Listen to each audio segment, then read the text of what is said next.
안녕하세요. 세브란스 병원 소화기내과 천재입니다.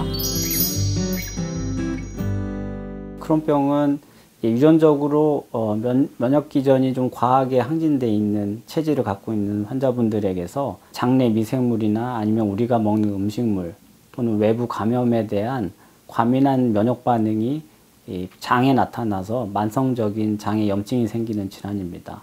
가장 흔한 증상은 복통, 설사, 체중 감소 같은 장에 대한 증상과 전신 증상으로 나타날 수 있는데요.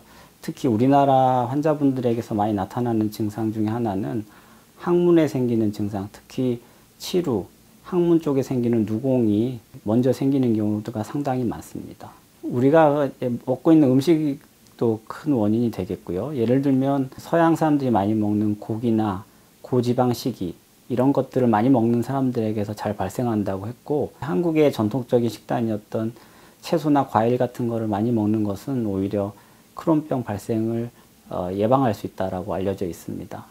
또한 음식뿐만 아니라 장내 미생물도 많은 영향을 주는데, 또 미생물도 역시 음식에 의해서 영향을 받습니다.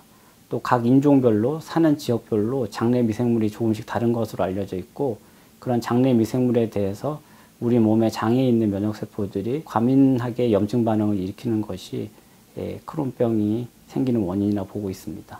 크론병이나 이와 비슷한 면역질환인 궤양성 대장염 모두 염증을 조절하지 않은 상태에서 오랜 기간이 되면 대장암으로 발전하는 경우가 있습니다. 특히 대장에 침범하는 크론병 같은 경우는 발병한 지 8년에서 10년 이상 되면 정기적으로 대장 내시경을 하고 필요하면 조직검사 등을 통해서 대장암을 조기 발견하려는 노력이 필요합니다. 흡연을 하는 사람들이 좀 더 잘 생기고 병도 더 심한 경우를 많이 볼 수 있습니다. 그리고 가장 잘 생기는 연령대가 10대 후반에서 20대, 30대에 발병하는 경우가 많이 있기 때문에 그런 분들에게서 증상이 생겼을 때 더 많이 의심을 해볼 수가 있고요. 또 우리나라 같은 경우는 여자보다는 남자에서 조금 더 잘 생깁니다. 염증을 억제하는 치료가 이제 주된 치료가 되겠네요. 첫 번째는 항염증제, 그 다음에 스테로이드, 그 다음에 면역조절제, 이런 것들이 이제 전통적으로 먹는 약으로 나오는 치료법들입니다. 증상이 없으면 내시경을 예방적으로 할 필요는 없고요. 생활 습관 문제에서는 일단 흡연을 하면 안 되겠습니다. 그리고 음식물을 섭취할 때 너무 고기나 고지방 식이, 고단백 식이 같은 것들은 크론병 같은 장질환을 유발하는 데 좀 중요한 역할을 할 수 있기 때문에 영양 섭취를 골고루, 특히 섬유질을 충분하게 섭취해 주는 것이 그런 만성 장염을 예방하는 좋은 방법입니다. 그리고 최근에는 적절하게 운동하는 것도 예방법이 되겠고요.